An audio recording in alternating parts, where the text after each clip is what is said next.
Hi friends, புதுமையான சுவையில் அதே சமயம் ஹெல்த்தியான குயிக்காக ரெடி பண்ணக்கூடிய அல்வா ரெசிபி தான் இன்றைக்கி நம்ம பார்க்க போகிறோம். கடாயில் 2 டீஸ்பூன் அளவு நெய் சேர்த்துக்கோங்க.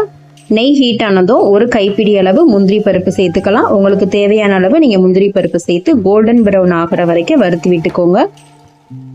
முந்திரி பருப்பு இந்த அளவுக்கு கலர் சேஞ்ச் ஆனதும் இது கூடவே உலர் திராட்சை சேர்த்துக்கலாம்.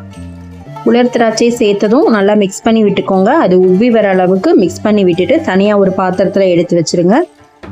அதே கடாயிலே 2 கப் அளவு சர்க்கரை பூசணி எடுத்துக்கலாம். நம்ம பீட்ரூட் சீவிரதை வச்சு சீச்சி எடுத்துக்கோங்க. இதோட அளவு 1/4 கிலோ அளவு இருக்கும் கரெக்டாக. ஸ்டவ்வை லோ ஃப்ளேமில் வச்சுட்டு 2 நிமிஷம் நல்லா இதை கலந்து விட்டுக்கோங்க. இந்த மாதிரி வதக்கும் போது காயிலிருந்தும் தண்ணி விட்டு வரும்.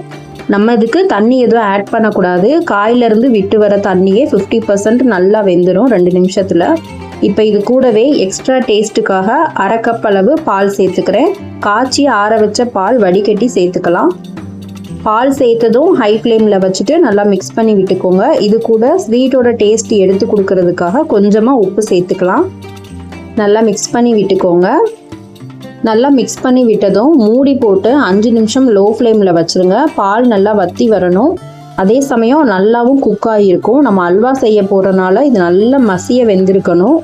நம்ம சேர்த்த பால்லாம் வத்துற அளவுக்கு மிக்ஸ் பண்ணி விட்டதும் இது கூட நம்ம ஸ்வீட்டுக்கு 2 டேபிள் ஸ்பூன் அளவில் ப்ரௌன் சுகர் சேர்த்துருக்கேன். இதுக்கு பதிலாக நீங்கள் ஒயிட் சுகர் கூட சேர்த்துக்கலாம். எந்த ஒரு ஃபுட் கலரும் ஆட் பண்ணாதனால நான் ப்ரௌன் சுகர் சேர்த்துருக்கேன். அதே சமயம் ப்ரௌன் சுகர் சேர்த்து பண்ணும்போது சூப்பராக இருக்கும் சாப்பிட்றதுக்கு. ப்ரௌன் சுகர் சேர்த்தோன்னா நல்லா மிக்ஸ் பண்ணி விட்டுக்கோங்க. நம்ம சேர்த்துருக்க ப்ரௌன் சுகர்லேருந்தும் தண்ணி விட்டு வரும்.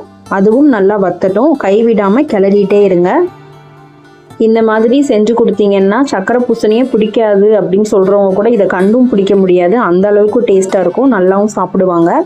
சக்கரை பூசணியில் இரும்பு சத்து அதிகம் இருக்குது. குழந்தைங்களுக்கெல்லாம் கண்டிப்பாக கொடுத்து பழக்குங்க. நம்ம சேர்த்துருந்த பால்லாம் வற்றி வந்தோன்னா 1 டீஸ்பூன் அளவு நெய் சேர்த்துட்டு 1/2 டீஸ்பூன் அளவு ஏலக்காய் பொடி, நம்ம வறுத்து வச்சுருந்த முந்திரி திராட்சையும் இது கூட சேர்த்துக்கலாம். சேர்த்துட்டு நல்லா மிக்ஸ் பண்ணி விட்டுக்கோங்க. இந்த மாதிரி சக்கரை பூசணி வச்சு புதுமையான டேஸ்ட்டில் அல்வா நீங்களும் செஞ்சு பாருங்கள். எப்படி இருந்துச்சுன்னு எனக்கு கமெண்ட்ஸில் சொல்லுங்கள் ஃப்ரெண்ட்ஸ். என்னோட இந்த வீடியோ பிடிச்சிருந்தா மறக்காமல் லைக் பண்ணிவிட்டு சப்ஸ்கிரைப் பண்ணாதவங்க சப்ஸ்கிரைப் பண்ணிக்கோங்க. சப்ஸ்கிரைப் பண்ணதும் பக்கத்தில் இருக்கிற பெல் ஐக்கானை கிளிக் பண்ணிக்கோங்க. தேங்க்யூ ஃபார் வாட்சிங். பாய்.